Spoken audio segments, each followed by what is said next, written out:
Batman.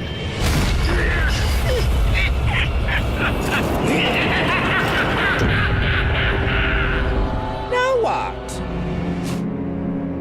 This is it. The Batmobile, the Batwing, the Batcycle. They've all been destroyed at the hands of the Joker.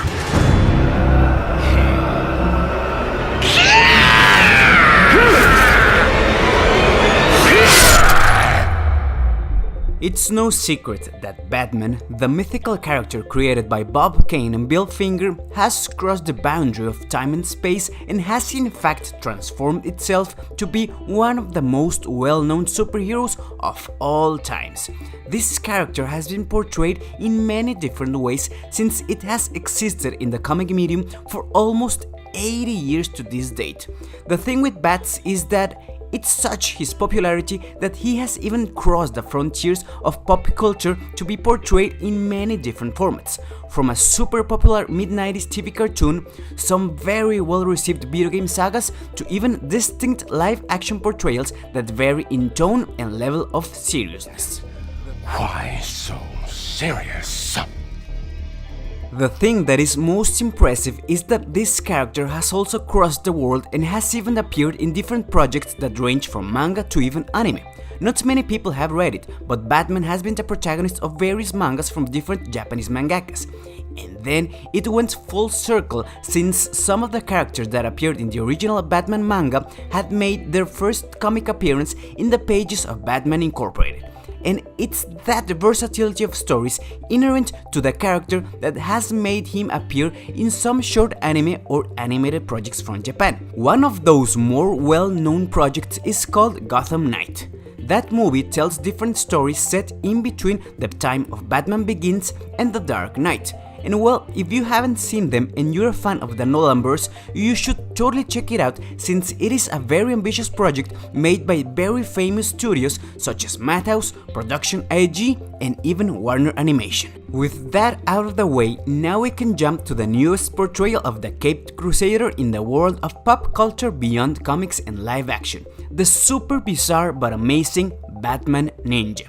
And before I continue, I would like to make some things clear. This is something like a disclaimer. I am a Batman fan and also an anime fan. I like all the absurdity of the Bat lore and the over-the-top action and stupidity of anime. If you're not a fan of both, then probably Batman Ninja is not for you and you will mostly be against all the good things that I have to say about it. And you may be asking, why would I say that disclaimer? Well, because Batman Ninja is a movie that grabs all the Batman tropes, even the most outlandish ones like some of its villains, and inserts them in a world that is totally inspired by the most absurd and exaggerated elements of the anime culture. And the thing is, it really works. It actually works in its own bizarre and absurd and phenomenal way. My name is Absa, and it is time now to talk in a very spoilery way about how Ninja Batman is the perfect example of when absurdness meets awesomeness. As I told before, it's not rare for Batman to appear in different ways in different media. As a matter of fact, as part of the marketing campaign for Justice League in Japan, the one and only Shiori Toshirogi of Saint Seiya The Lost Canvas fame made a short manga called Batman and the Justice League. Now, the thing that makes Batman Ninja so special is the fact that the creative team behind the production decided to take very seriously the fact that the project was going to be based in the narrative style, tropes and sequences of anime.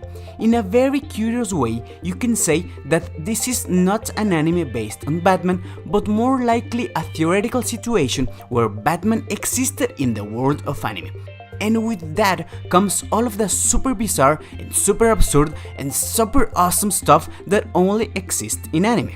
For starters, the character designs were made by Takashi Okazaki, which I'm pretty sure that I'm pronouncing the name incorrectly, but he's better known for being the creator of Afro Samurai. It begins again. And if you don't know him, he also participated in the X-Men anime, and well, he's the one that gave us the new clothes of the Saint Seiya Netflix anime. So moving on, practically all of the animation of Batman Ninja was made by Kamikaze Douga Studio, who are more well known to be the animators of the first openings of the 3 seasons of JoJo's Bizarre Adventure. You know, Phantom Blood, Battle Tendency, and Stardust Crusaders. And well, with those creators, you can pretty much say that in the technical aspects, the movie is looking very good. But actually, good tech specs don't make a good movie. Okay, so up until now I have only been talking about peripheral stuff regarding the movie and minor spoilers, but now I'm going to full-on dive into spoiler territory, so you have been warned. The whole movie plot revolves around the fact that Gorilla Grodd, they share the same voice actor, manages to activate his Quake engine in Arkham Asylum. That artifact is pretty much a time machine that transports everyone there, including Batman, to feudal Japan times. And here is where things start to get awesome. The Quake engine not only transported all of the Arkham inmates to the past, but also some of Batman's allies, including a very OP-heavy Catwoman, Alfred, and most of the closer Bat family. Except for Batgirl, I don't know why. The thing is that they are all in feudal Japan, and the strange part is that even though they were all transported at the same time, not all of them arrived at the same time. As a matter of fact, by the time Batman arrives, some of the villains have been there for weeks or even months. And here is where we are introduced to this peculiar version of the Joker, who is superbly called now the Demon King of the Sixth Heaven. He, along with Harley Quinn, are now the big bosses of all of that area. And well, Deathstroke, Poison Ivy, Two-Face, and even the Penguin are also there. But the one that truly has the most power is the Joker. The Demon King of the Sixth Heaven. What an amazing name. Something that really stands out is the redesigns of all the characters that appear in the movie. All of those new designs are very nice and well crafted, even though some of them bear some characteristics that are not necessarily akin to them. Even when they appear much more stylized, I'm talking about when they appear on their show cards, they look super interesting and totally rocking the feudal era look. And that is part of the magic of the movie. You see, this film never takes itself too seriously, and as a matter of fact, it rejoices and uses in its favor all of the anime tropes and cliches. One of the most spectacular scenes is when Batman transforms his Batmobile to a robotic power suit in order to be able to fight against Bane. And well, that is something that may really not happen frequently in the comics, but here, in this anime depiction of the Bat, it feels totally at home. Oh, and if you think that a Batmobile power suit is impressive, your mind will be completely blown away when you get to the part where the castles of the villains turn out to be gigantic customized mechas. Because, well, there is nothing that screams anime as much as giant transformable mechas. The first time I watched this part, because yes, I have seen the movie a couple of times now, please don't judge me. As I was saying, the first time I witnessed such levels of absurdity and epicness, I was equal parts in shock and in awe. I was mesmerized by the fact that they treated giant robots with respect and amazement instead of making fun of them. You see, the thing with Batman Ninja is the fact that every piece of the story feels well woven in and never half-assed or out of place. You can argue that the technology wasn't there, in that era, but all of the villains come from the future and some of them are even geniuses. So, in that specific context, the giant robots feel plausible, and even the Bat God made by the little monkeys is somewhat conceivable. Because yes, there is a bat totem created by the army of monkeys of Gorilla Grodd. In fact, you can even extend the suspension of disbelief towards the ninja magic that Batman uses to teleport, defy death, and defeat the Demon King of the Sixth Heaven. And you may ask why, and that's because he is the goddamn Batman. I'm Batman. So in the grand scheme of things, you can really tell that the creative team was very aware of the implications that came when adapting the Caped Crusader to anime.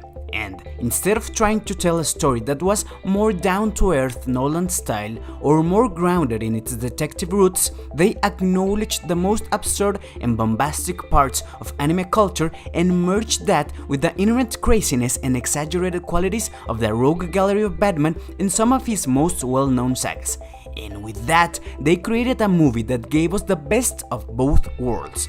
A super simple story arc film that's filled with super stylish moments, super bizarre plot twists, and super outlandish conflict escalations that will leave you with your mouth open in awe. If and only if you decide to watch the movie through that lens. If not, then maybe you won't like it. As I was saying, Batman Ninja may not be for everyone. In fact, some of my friends didn't like it. But if you're a fan of super exaggerated things and you really want to disconnect from reality for some time while being amazed by things that don't really make sense in any other context, then you will probably enjoy the movie as much as I did. But well, to be fair, this movie has more or less 3 of the 4 or 5 things that I look for in fiction. 1 being the Batman, 2 being giant robots, and 3 being supernatural abilities. The other thing that helps a lot is the graphic design of the whole movie. It's really well done and it works really well. There is even this part in the middle of the film where they completely change the artwork and style, and it works really well to complement the narrative arc that is happening in that precise moment. To finish, Batman Ninja is a very ambitious movie, not so in the plot but in the integration and exaggeration of the elements that make Batman be Batman and that make anime feel like anime. I would love to see a sequel that takes place in the future, with a much more sci-fi feel and much more neon colors, and well, obviously much more giant mechas. In fact, I would really love to see a movie that adapts the story of Batman 666. You know, that time when the Antichrist arrived to Gotham and a grown-up Bat-Damien stopped him. The usual in Gotham. But tell me, have you seen Batman Ninja? Did you like it or did you hate it? Leave it in the comments, and as you know, my name is Absa, and we can continue the conversation about anime and comics in Twitter, where I tweet in English and Spanish. And you can also follow me on Instagram, where I upload some pics of my cats and some of my figures, and sometimes even myself. This is a new channel where I'll be going to talk about anime, comics, and even some figure reviews, mostly Tamashinations and maybe some Gunpla. So I invite you to subscribe to this channel and click on the notification icon to be the first one here. And if you like it, spread the word, and thank you very much for staying to the end of the video. And without anything more to add, see you soon!